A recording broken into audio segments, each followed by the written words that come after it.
I'm going to present the 4 biggest organizational decisions that are facing teams in town. We'll discuss what the process is going to be to decide on these and what you think should happen. Because I got a strong take on one of them, the final one. Mm-hmm.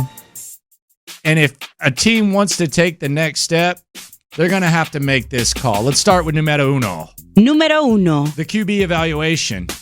Is Davis Mills going to be the long-term answer, or is he just going to be a short-term answer? Obviously, before this decision is made, you're going to have to see what Davis Mills does in 2022.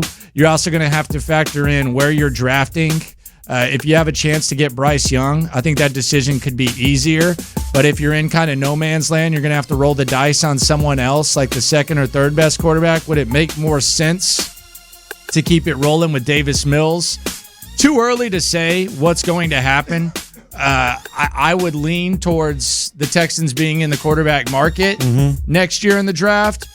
But the QB evaluation, the long-term state of the Houston Texans QB position, that's franchise-altering decision number 1 that needs to be made. And we'll have to wait probably about 10 months before we have any idea what's going to happen with that. Yeah, and that's the easiest one of all.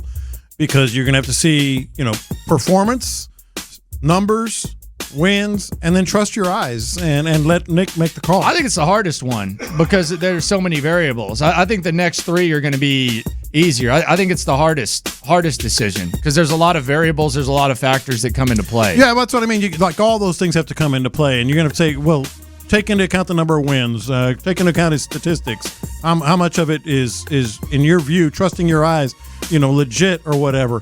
And I mean easiest as in that's the obvious one. That's what it's all about with this team. Número 2. Trade deadline for Click and Crane.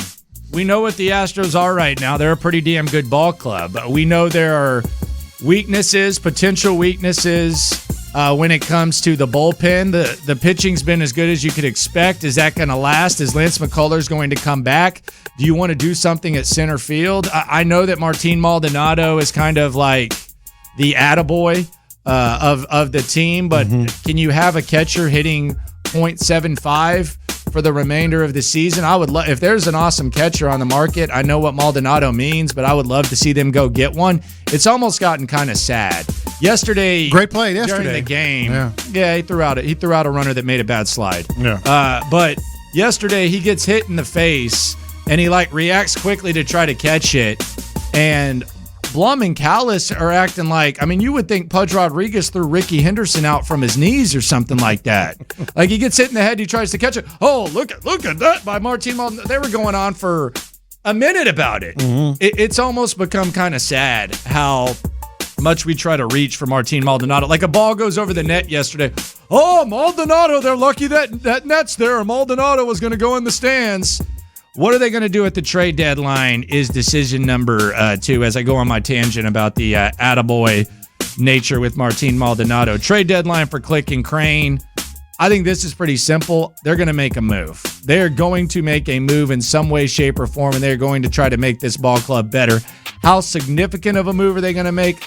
To be determined. But Jim Crane's going to write the check.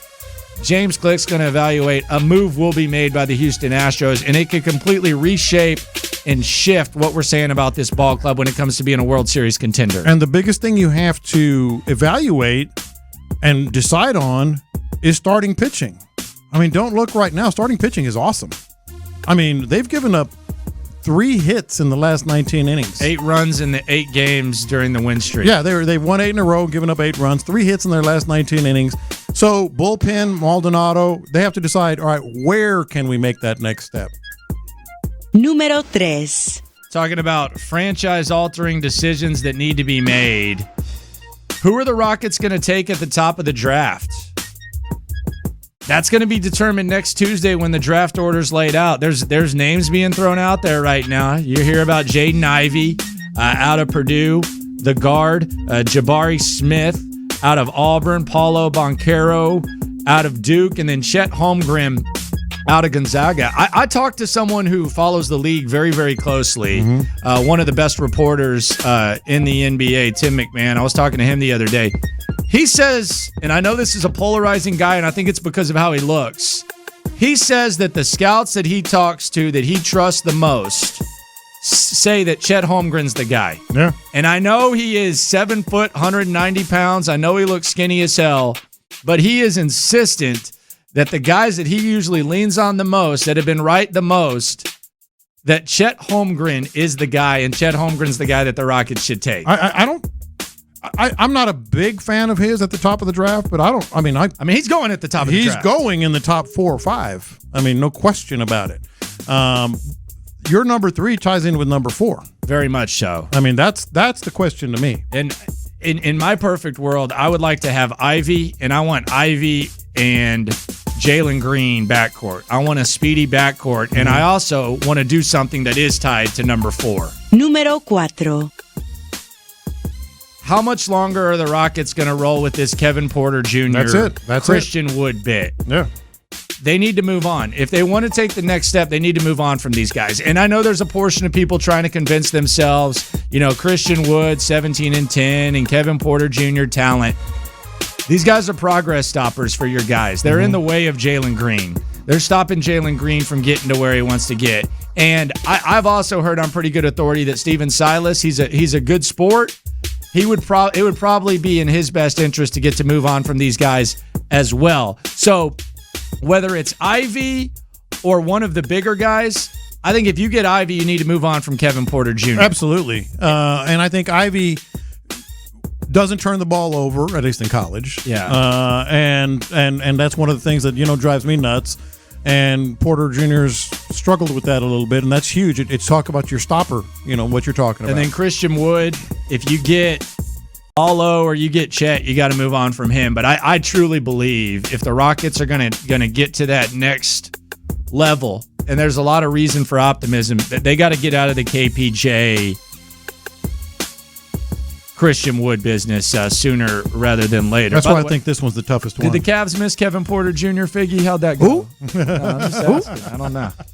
They don't seem to have missed him. So the 4 tough organizational decisions ahead. QB evaluation on Kirby. Trade deadline at the juice box for Click and Crane. And then a Rockets 2-piece combo, which will become more clear Tuesday when the draft order's laid out.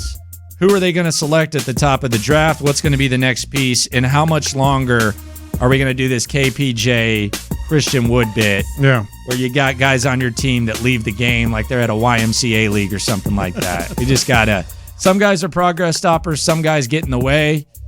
You got to get those guys out of the way. I'll compare it to, and I'm not going to compare Jalen Green to LeBron James. I'm not Brandon Scott. No. Who's going to join us 24 hours from now. Like Ricky Davis was in Cleveland when LeBron first got there. I think Ricky Davis was averaging close to 20 points a game, and I actually liked Ricky Davis, but you had to get him out of the way. Yeah. Let the young kid take over, and then just salute Ricky Davis, whatever he's got to do. I look at KPJ Christian Wood. You'll look at the stat sheet and say these guys are this or that. They're the Ricky Davises of the world. You get rid of them, you move on, you take the next step. We'll see what happens.